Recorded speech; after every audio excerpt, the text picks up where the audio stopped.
When it comes to delivering exposition, fiction writers usually either explain way too much or way too little. Which behavior you express depends not only on experience, but also on your psyche and the type of brain you were born with. The psychological group of the supporters, also called the TIFE users, and convincers, also called the FITE users, both convincers and supporters tend to write text wall exposition, which bores the audience, or they under-explain things, leaving the audience confused. Now, these groups do these things for different reasons, so the recommended cure will be different for different psyches. So today we will look at the cognitive mechanics behind why writers of these psychological groups might over-explain or under-explain, and we will look at advice on how to stop doing this unintentionally. Now, before we begin, I just want to say that you don't need to have watched all the previous videos to be able to follow. I will try to explain everything you need to know here. Also, I want to say that you will obviously not see the mistakes I'm about to discuss with famous writers so much,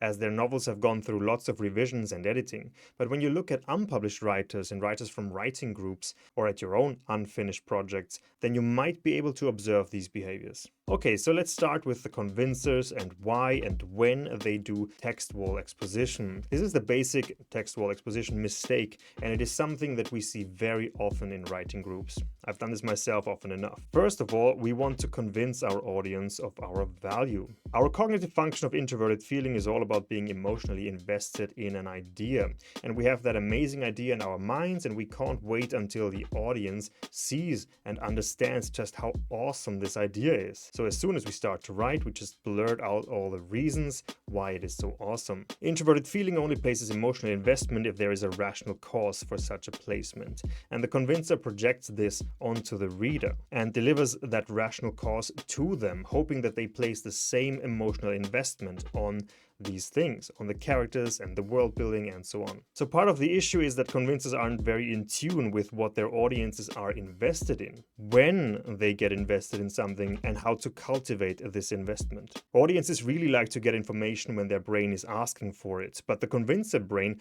often makes you front load a lot of information without considering whether the audience's brain is asking for it. But audiences don't really care about data, they care about a story. They want to read a story. So you have to give them a story, and then they're gonna ask for your information. And it is really hard for an untrained convincer's brain to understand this, or rather to apply this knowledge. The second factor is that convincers oftentimes don't know how else to deliver this exposition. Delivering exposition itself is already an art form, and there are many systems and techniques that you can learn, but I want to address a more specific problem with this point, which is character development. Oftentimes when convincers have a character in mind and they want to make them come alive on the page, they start to write, and they end up writing a page of backstory and data, because convincers aren't very good at figuring out how their characters interact with others and with their environment, and what their superficial presentation looks like. So your first impulse will be to just blurt out a bunch of data about your character. Alright, now let's look a little bit at the differences between the two quadras that make up the convincers. If you remember, the psychological group of the convincers can be divided into the Strategist quadra and the Cartographer quadra. For the cartographers out there, a typical behavior is that we just expose about the character's backstory and tragic past because we're trying to explain to the audience why this is such an interesting, awesome character by telling them all about their painful backstory on page 2. Or we just don't know how else to introduce the character, as I just explained. Another important factor for cartographers is that because of the extroverted intuition function, we have a psychological need that our values actually connect to the audience, which drives our behavior to over-advocate for our values. This very YouTube channel is actually a good example of what I'm talking about, because I am very invested in Jungian psychology, and you might have already noticed that I sometimes talk a little bit much about the psychology itself and about the technicalities, and not so much about what my audience might actually be interested in. Alright, but the Strategist quadra, however, with them we get a different form of text wall exposition, because if you remember, strategists express the cognitive function of extroverted sensing, which is all about making the environment of the story tangible and believable, and the characters, they all have a description and a physical body and everything, right? Everything is supposed to be believable. So the exposition of strategist writers oftentimes comes in the form of lengthy descriptions where they go on and on describing a place or a person's outfit. I believe I even gave you guys an example from a writer from a writing group who was kind enough to allow me to give you guys this example. It was basically half a page of him just describing a person and everything about them, what they were wearing and the scars and so on. There is a common piece of writing advice that says show, don't tell. And strategist writers often think that they're following this advice because they're showing instead of telling. But really, you're not. Strategist writers make excellent animators and movie makers because they have this need to make everything so tangible and believable. But when you're writing, that need can become a bit of a disadvantage because you're essentially giving us text wall descriptions. Being convincers, we are just not very good at understanding how to cultivate an audience's investment. Either you're a cartographer, then you'll learn systems on how to accomplish that, or you're a strategist, then you'll utilize your understanding of how to present yourself and how to create a good flow to show your skill, basically. Because if a writer can prove that he's good at prose and pacing, then that'll get audiences invested as well, let's be honest.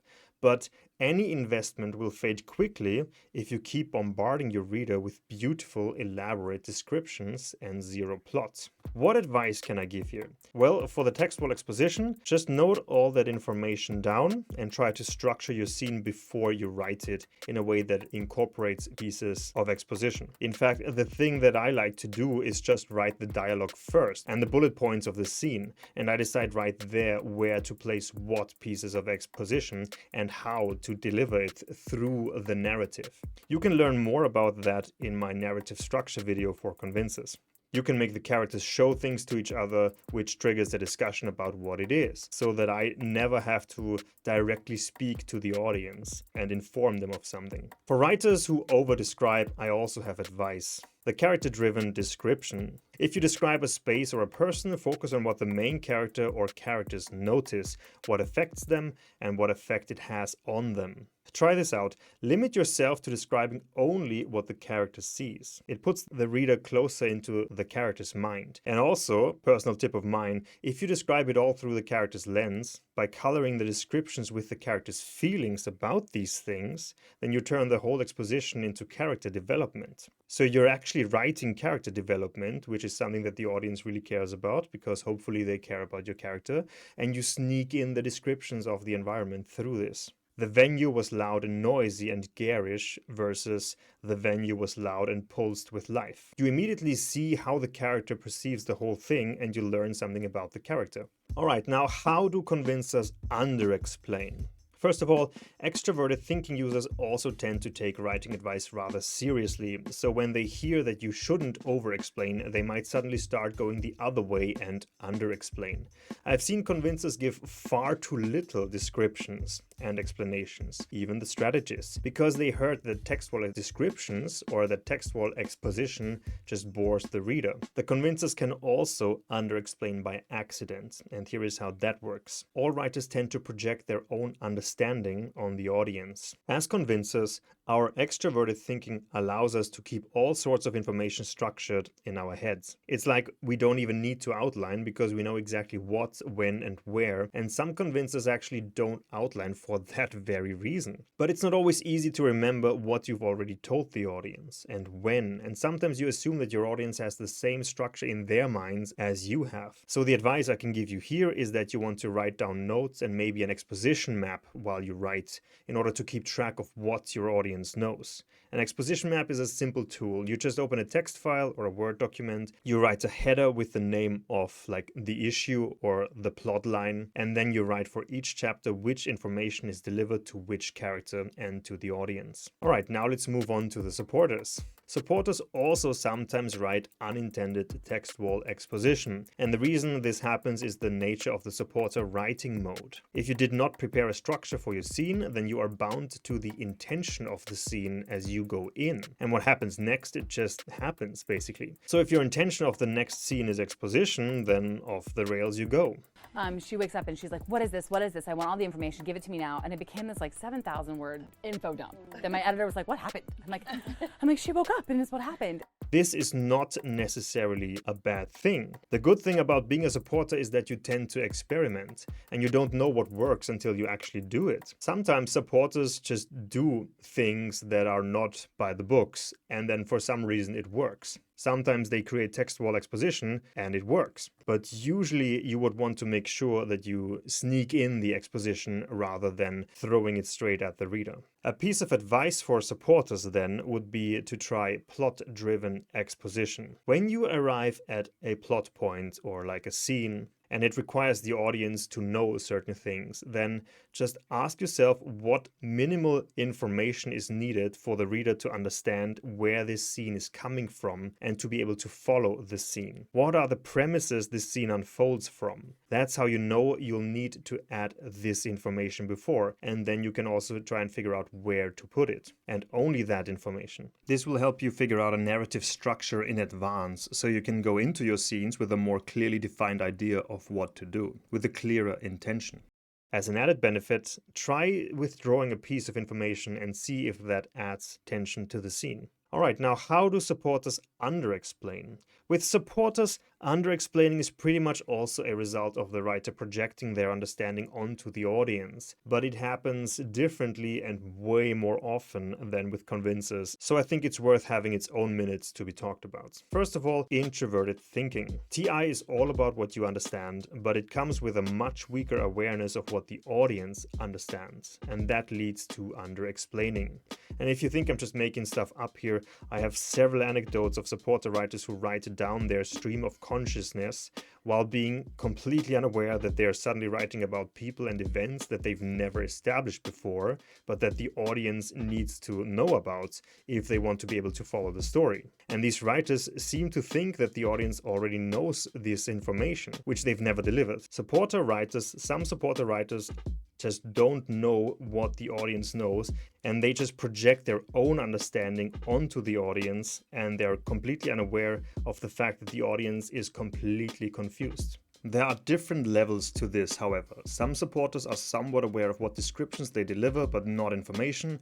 Others are somewhat aware of the information they deliver, but not so much the descriptions. But there is actually another problem that arises from this. It's not just that you can confuse the audience. You might miss the fact that you give them a false promise. You might make them think something that you don't want them to think, and you might create a promise in them, like an expectation in them, that you actually don't want them to have. Okay, so what can you do about this? Well, again, plot-driven exposition, which I explained above, but also there is no better advice here than asking people for feedback. Ask them specifically if they're confused at any point. Find what information they lack and then try to shoehorn it in.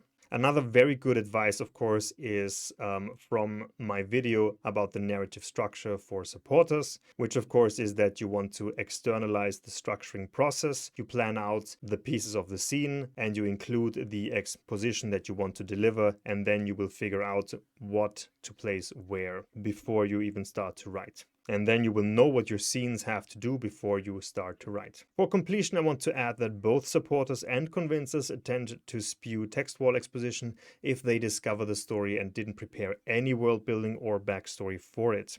They might just discover all that stuff during the actual writing, which leads to over-explaining and text wall exposition for both of these groups. Alright, that's it for this week. I hope this was insightful and helpful. And next week we are finally going to talk about quadras. I wanted to do this for such a long time, and we are finally done with all the videos about the perception functions and the judgment functions now as well. And next week we are going to combine everything, and I'm going to explain a lot of stuff about the quadras. And it will likely be the last video in this season. And then I'm not quite sure how I'm going to continue, but I do have multiple plans for 3 further seasons. I'm not exactly sure which one I'm going to start next. Maybe season 2, maybe season 3, maybe season 5, which is going to be all about writing advice. But in any case, I hope I'll see you in those videos.